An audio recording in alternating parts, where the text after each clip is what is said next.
Good morning. स्वास्थ्य शिक्षण school की इस ऑनलाइन वीडियो में मैं शिवानी जादौन आपका स्वागत करती हूँ।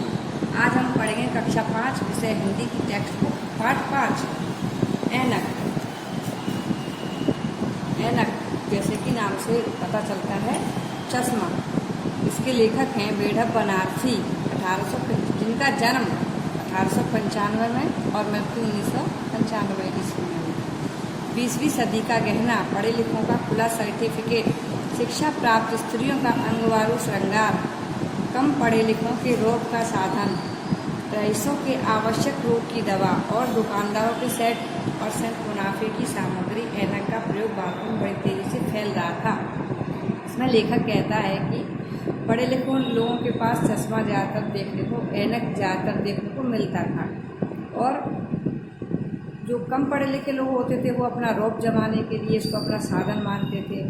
रईसों की आवश्यक रोग की दवा इसको बताया गया है। दुकानदारों ने इसका 60% मुनाफे की सामग्री इसको बेचने का मतलब क्रिया बड़ी तेज़ी से प्रारंभ कर दी थी, इसलिए उनको 60% मुनाफा होने लग गया था। इसलिए भारत में बड़ी तेज़ी से फैल रहा था इसका प्रयोग। गणना और तालिका के इस युग में संभवतः लोग मेरी बात का विश्वास ना करें, पर यदि सरकार की ओर से इसकी सेंस गणना ली जाए तो किसी भले आदमी का घर शहर में ऐसा ना मिलेगा जिसमें एक ना एक व्यक्ति ऐनक अर्थात चश्मे का प्रयोग ना करता हो। हाँ, गांव में इसका प्रचार नहीं हुआ है, मगर गांव तो उन्नति के मार्ग में अभी भी पीछे है।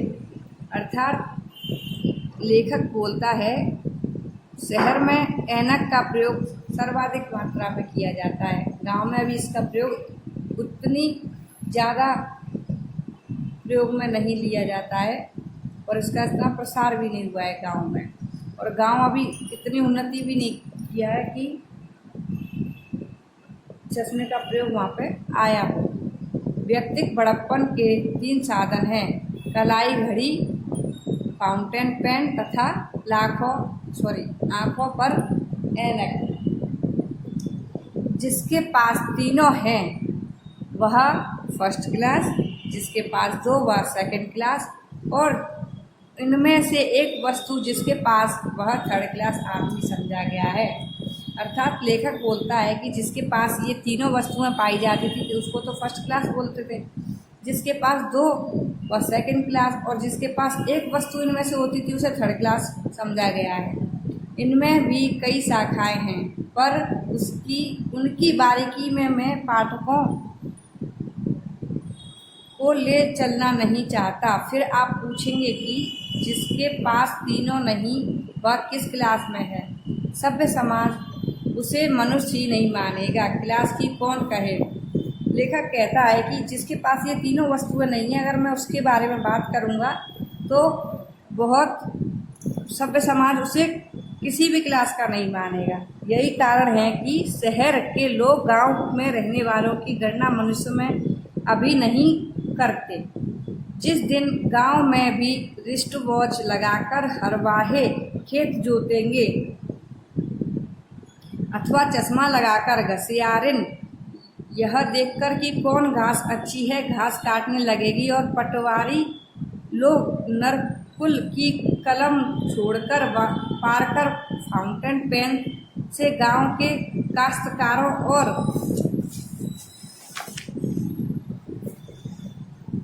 जमींदारों की किस्मत भगवान चित्रगुप्त की भांति रंगना आरंभ कर देंगे। उस दिन गांव में भी सभ्यता की सनसनाती हवा चल पड़ेगी। अर्थात लेखक कहता है कि जिस दिन गांव में रिस्टवॉच पहन के खेत में किसान खेत जोतेगा और चश्मा लगाकर घास काटने वाली स्त्रियां घास काटेंगी और देखेंगी कौन सी घास सही है और पटवारी नरकुल की कलम छोड़कर वो पारकर फाउंटेन पेन से गांव के काश्तकारों की जमीन का ब्यौरा करेंगे और उनकी जमींदारों की किस्मत भगवान चित्रगुप्त की भांति रंगना आरंभ कर देंगे। इस दिन गांव में भी सभ्यता की सनसनी हवा चल पड़ेगी। ऐनक भारत में कब से आया कौन कह सकता है। ऋग्वेद में इसका नाम नहीं है। ऐनक भारत में कब से आया, कौन कह सकता है? ऋग्वेद में इसका नाम नहीं है। आरण्यक काल के ऋषि चश्मा लगाकर सोमरस पीते थे। सोमरस मतलब मदिरा अर्थात शराब, या होम करते थे। होम मतलब हवन। न स्वामी दयानंद ने इस विषय में कुछ बताने की दया की है, न सायणाचार्य ने इस ओर संकेत किया है। पितामह पतंजलि ने महाभाष्य में इसका कुछ पता नहीं दिया। मैक्स मूलर के लिए यह गूलर के फूल के समान ही है रहा। उस समय मान लिया पढ़ना नहीं था, पर सब श्रुतियाँ थीं, परंतु वेदों में जहाँ सुनते हैं हवाई जहाज के प्रत्येक पुर्जे का नाम है और संसार का सारे विज्ञान का भंडार पड़ा है, वहाँ इसका जिक्र नहीं है।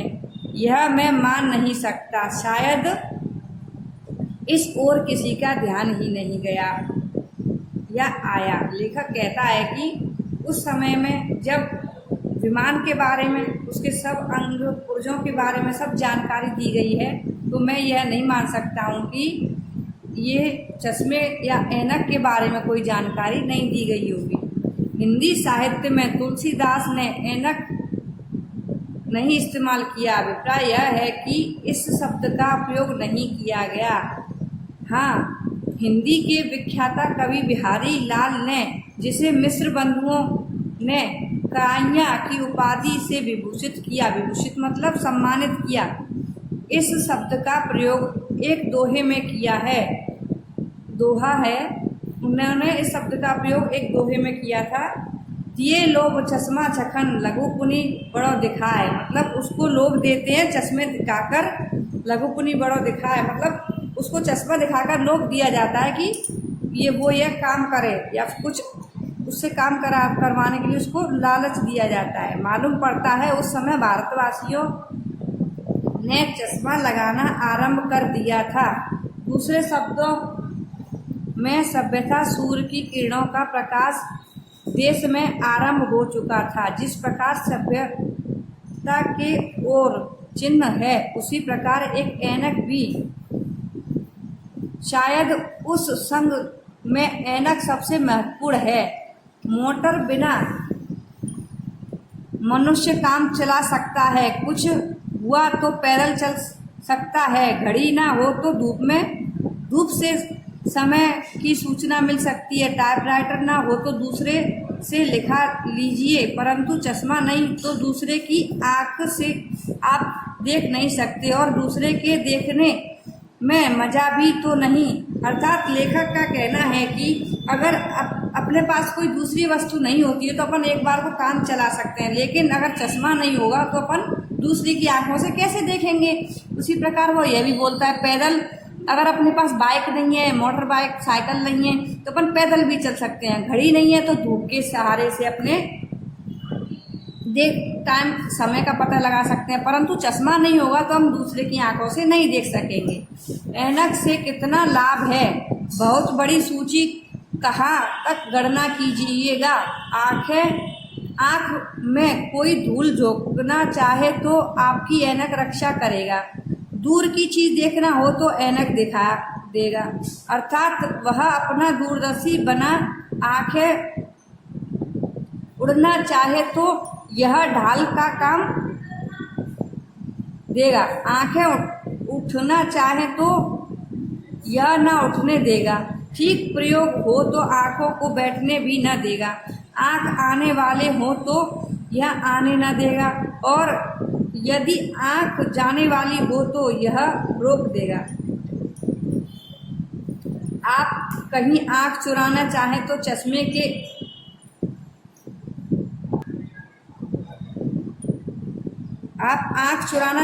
चश्मे के पर्दे में चुपके से चुरा सकते हैं। आंख बचाना चाहे तो कोई भांप ना सकेगा। अर्थात चश्मा लगाकर अपनी आंखों को किसी से बचाना चाहते हो, कुछ अपन छुपाना चाहते हो तो आंख वो चश्मे की सहायता से अपने कर सकते हैं। सादे चश्मे में कभी कभार लोगों को कठिनाइयाँ पड़ती हैं। ट्रांसपेरेंट वाइट कलर का जो चश्मा रहता है उसमें नज़र को चुराना या नज़र में अपन कुछ दूसरा करना चाहते हैं या सोना चाहते हैं या किसी और तरफ देखना चाहते हैं तो उसमें एक बार को कठिनाई होती थी। मानव समाज को ऐनक कितना प्रिय है, शायद इस विषय पर लोगों ने गौर नहीं किया। कुछ लोग ऐसे भी हैं जो ऐनक लगाने वालों का मजाक उड़ाते हैं। आप अपनी नाक पर मक्खी भले ही ना बैठने दें, परंतु ऐनक किस शान से आपकी नाक पर जमकर बैठ जाती है। जैसे घोड़े पर सवार अथवा बैल के कंधे पर जुआ। लोग अपनी स्त्री छोड़ सकते हैं, आखिरी संसार में तलाक होता है, पर अपना चश्मा किसी को छोड़ते नहीं सुना। यह जिसकी आंख पर लगा जीवन भर लगा। अर्थात लेखक बोलता है कि मतलब इस संसार में सारी वस्तुओं का अपन त्याग कर सकते हैं, परंतु अपने चश्मे का त्याग नहीं कर सकते।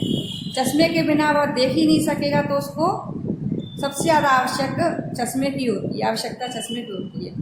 उठते बैठते,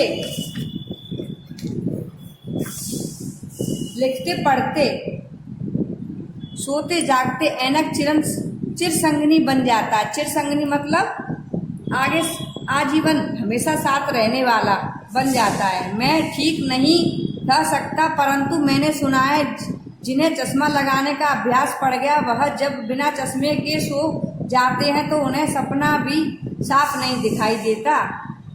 आखिर कैसे दिखाई दे? चश्मे के बिना उनको कुछ दिखाई नहीं देता है। अर्थात लेखक का बोलना है कि मेरा मानना ऐसा है कि चश्मे के बिना लोग नींद में सोते भी हैं तो उनको सपने भी साफ दिखाई नहीं देते हैं, धुंधला दिखाई देता है। कभी कभी ऐनक बड़ी सहायता दे जाता है। एक बार एक बाबू साहब थे, बड़े ठाट बाट से रहते थे पर अंग्रेजी नहीं जानते थे। रेल से जा रहे थे, बगल में एक देहाती बैठा था जो कचहरी के काम से वहीं जा रहा था।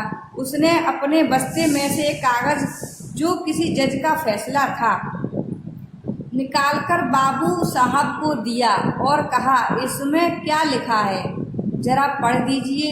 मैं देख रहा था कि बाबू साहब ने नीचे का भाग ऊपर करके उलट लिया और 1 मिनट के बाद जेब में हाथ इधर उधर डालकर कहने लगे, चश्मा घर भूल गया, पढ़ नहीं सकता। मुझे हंसी आ गई। अगर चश्मा होता तो बाबू साहब की शान कैसी रह जाती।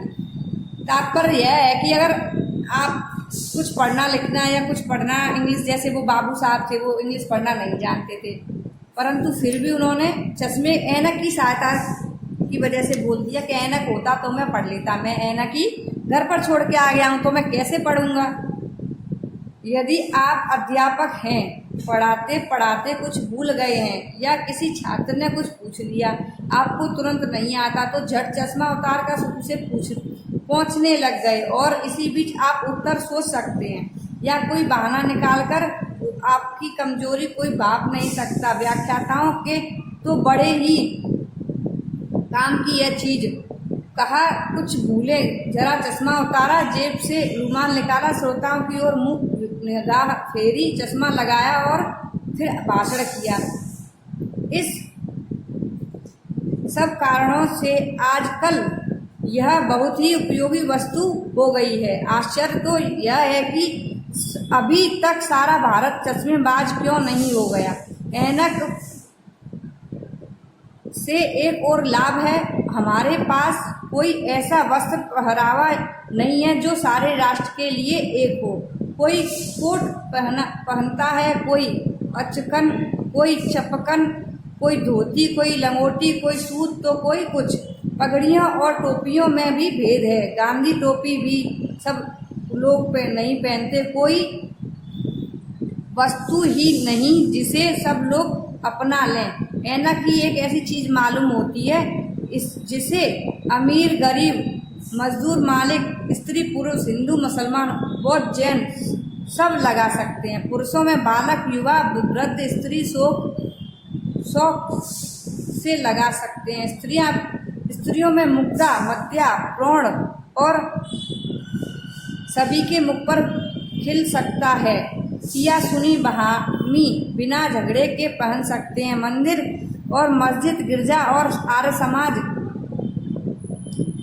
कहीं चश्मे की रोक नहीं। स्वराजी और लिबरल, सोशलिस्ट और कैपिटलिस्ट, ब्रजभाषा और खड़ी बोली वाले, छायावादी और जड़वादी, किसी की बर्बादी इसमें नहीं है। भगवान वह दिन शीघ्र दिखाए जब सारा भारत चश्मामय हो जाए।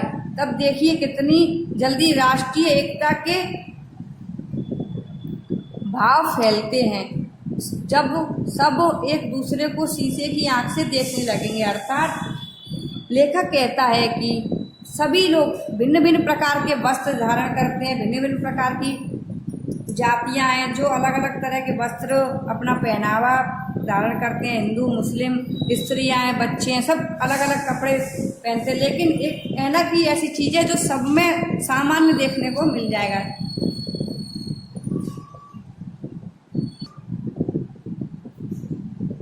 आगे के प्रश्नोत्तर मैं आपको दूसरे वीडियो में भेजूंगी। तब तक के लिए जय गायत्री।